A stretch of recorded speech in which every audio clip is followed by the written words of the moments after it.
I didn't understand, at first, that silence could be a form of agreement. For years, our marriage functioned on that principle. We didn't argue much. We didn't push each other into uncomfortable corners.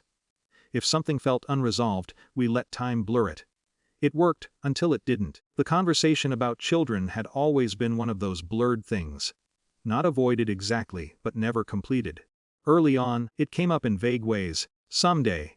Maybe. We'll see. I assumed that meant openness. That we were both standing in the same undefined space. I was wrong. She told me on a Tuesday evening, standing in the kitchen with her phone still in her hand. No build-up. No tension in her voice. "I've scheduled surgery," she said. "I don't want children. Not now, not later. I want to make that permanent." There was a pause, but it wasn't dramatic. She watched me the way someone waits for acknowledgement, not debate.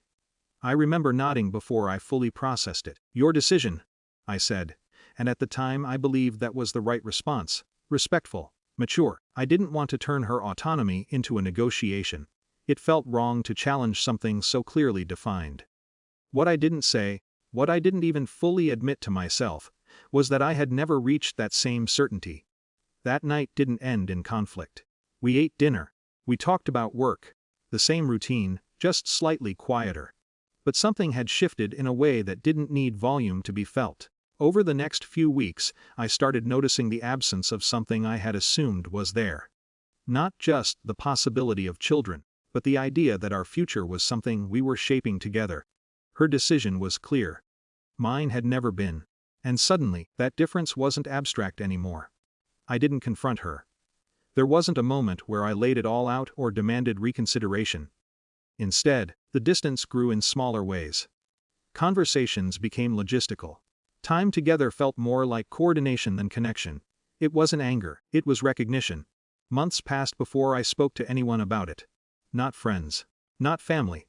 Eventually, I sat in a small office across from a lawyer, explaining things in a way that stripped emotion out of it. "We're not aligned on something fundamental," I said. He nodded like he'd heard it before, probably had. "What outcome are you looking for?" he asked. That was the first time I framed it that way. Not what went wrong, but what came next. Separation. I said the word felt steady, not rushed, not reactive. The process unfolded without spectacle. Papers were filed. Conversations were brief and controlled. She didn't fight it, not because it didn't matter, but because, I think, she saw it the same way I did by then. There wasn't a shared direction left to argue over. If there was hurt, it stayed mostly unspoken. We moved through the logistics like two people closing something that had already ended quietly. Her friend, someone I had known for years, was not part of that decision. Not at first. She had always been present in the background of our lives. Someone who noticed things without commenting on them. During the separation, we spoke occasionally. At first about practical matters, mutual connections, the kind of neutral ground that feels safe. But there was an ease there that I hadn't recognized before. No guessing. No deferring. She didn't ask what I wanted in a theoretical sense. She asked directly. And she answered just as clearly. It wasn't immediate. It didn't feel like crossing a line so much as stepping into something that had been quietly forming. By the time our relationship became visible, it didn't feel like a reaction to the past. It felt like a continuation of something more honest. The pregnancy wasn't planned in a dramatic way. It wasn't accidental either. It was simply accepted when it happened. There was a moment, when we found out, where everything became very still, not overwhelming, just clear. This was real, tangible, irreversible. Easter came a few months later. A family gathering, hers, mine, overlapping circles that hadn't fully adjusted to the changes. It was the first time everything existed in the same space. No one made announcements. There was no formal reveal. But news like that doesn't stay hidden for long. Someone noticed. Then someone else. And eventually, she knew. I saw it register, not all at once, but in stages. First confusion. Then understanding. Then something quieter that replaced both.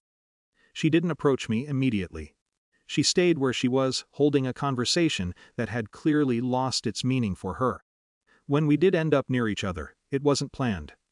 There was a pause, long enough to acknowledge, not long enough to invite explanation. "You seem settled," she said finally. Her voice was controlled, not cold. "Just measured." "I am," I replied. It wasn't meant as a statement against her. Just a statement of fact. She nodded once, like she was confirming something internally rather than responding to me. I didn't think it would matter this much, she said. Not accusing, not asking for anything in return. I didn't answer right away. Because the truth wasn't simple. It didn't, at first, I said. Not in a way I understood. That seemed to land somewhere between us. Not resolution, just recognition. There was no scene, no escalation. She didn't break down. I didn't defend anything. We stood there for a moment longer, then separated back into the gathering, carrying different versions of the same reality. Later, as the day wound down, I watched her from a distance. She wasn't isolated, but she wasn't fully present either. Like someone recalibrating in real time. I didn't feel victorious. If anything, I felt the weight of how quiet decisions can become permanent. What she chose had been entirely hers. What I chose in response had been mine. Neither of us had tried to control the other, and still, the outcome wasn't neutral. That's the part no one really prepares for, the way autonomy doesn't prevent consequence. It just defines ownership of it.